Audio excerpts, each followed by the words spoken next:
पूरे द्वादशांग में अपुनरुक्त अक्षर कितने? पूरे द्वादशांग में अपुनरुक्त अक्षर कितने कितने? हाँ, वो पद वाली संख्या है। एक कम, इकट्ठी माइनस एक, इकट्ठी माइनस एक। ये इकट्ठी क्या बला है क्योंकि हमारे नए बहुत है ना। हाँ, कुकमा से बहुत सारे आए हमारे नए नए कुछ साथी।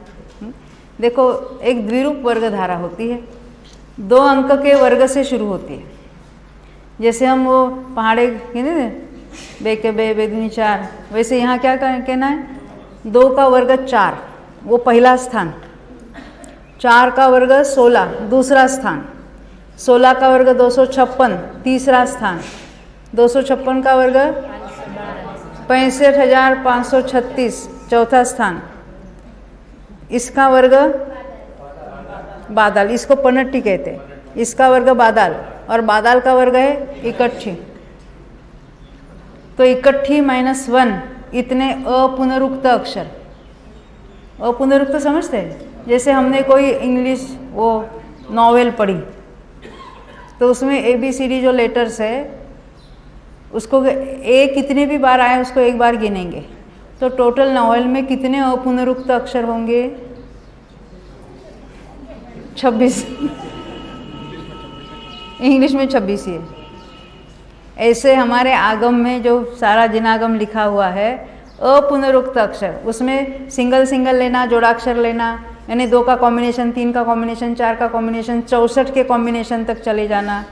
ऐसे अपुनरुक्त अक्षर कितने हैं? तो इकट्ठी माइनस 1। इकट्ठी देखा ना, छठा वर्ग स्थान 20 डिजिट प्रमाण, उसमें एक कम कर दो। इतने कॉम्बिनेशंस होते हैं। तो आपने कैसे जाना इतने कॉम्बिनेशंस होते हैं? तो हमें किसी भी चीज़ के कॉम्बिनेशन, अभी थोड़ा विषयांतर है पर मैं आपको ज़रा ट्रिक बता दूँ ना, या ऐसे हमारे पास बहुत सारे ट्रिक्स हैं। तो हमारे पास कोई भी 3 संख्या है या 2 संख्या है, देखो कोई 2 अलग अलग A और B है, तो कॉम्बिनेशन कितने हो सकते हैं? A को सिंगल रखो, B को सिंगल रखो, ये 2 हो गया, और AB को ले लो, 3 हो गए। 3 ही हो गए हमारे पास। A, B और C हो गए, 3 चीज़ें होगी, तो कॉम्बिनेशंस यानी उसके भंग कितने हो गए? हर एक को एक एक बार लेको, सिंगल सिंगल, इन 2 को, इस 2 को और इस 2 को ले लो, और फिर तीनों को एक बार ले लो। कितने हो गए? 7 सप्तभंगी। जिनागम में बार बार जो सप्तभंगी आती है, अस्ति नास्ति पर घटित करो, एक अनेक पर करो, नित्य अनित्य पर, कहीं पर हो, तो 3 ही चीज़ें होती है। कौन सी 3 है जिसके कॉम्बिनेशन है सप्तभंगी में? बोलो उर्वशी। अस्ति, नास्ति, अवक्तव्य। अब इसके कॉम्बिनेशन करो। हमने उसको A, B और C कहा।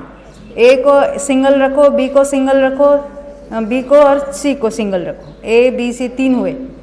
AB, AC और BC 6 हुए। ABC तीनों का मिलकर एक भंग, त्रिसंयोगी। वो कितने हुए? 7 हुए ना। अब 4 हो गए तो क्या होगा? हाँ, अब ये कैसे निकालना? 3 था ना, तो 3 बार 2 2 2 लिखो और आपस में गुणा करो। 2 इंटू 2 इंटू 2 कितने हुए? 8 माइनस 1, 7 ही भंग हो गए। जहाँ A, B, C, D 4 हो गए, 2 गुना 2 गुना 2 गुना 2 कितने होते हैं? 16। 16 माइनस 1, 15 भंग हो गए। अभी गिनो कहीं जिसके आपको कॉम्बिनेशंस निकालता है, निकाल सकते हैं। हमारे पास 64 है अक्षर, स्वर, व्यंजन और वो सब मिलकर 64 होते हैं। वो 64 के आपस में 64 बार 2 2 लिखो, आपस में गुणा करो, तो इकट्ठी प्रमाण संख्या आती है। उसमें एक माइनस करो, इतने भंग हो जाएंगे, इतने अपुनरुक्त अक्षर होंगे जिनागम के। अभी वो विषय अलग है ना, पूरा ज्ञान मार्गणा में देख लेना, अभी जीव कांड में। हाँ, क्योंकि सब समझेंगे नहीं जब तक सामने चार्ट नहीं होगा, पुस्तक नहीं होगी। क्योंकि हमें सारे व्यंजन है ना, क ख ग घ च छ ज ज च छ ज ज, मालूम है क्या?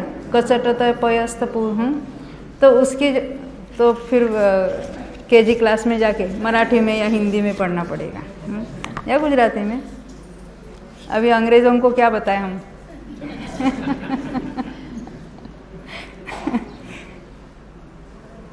इसको अपुनरुक्त यहाँ से बात निकली।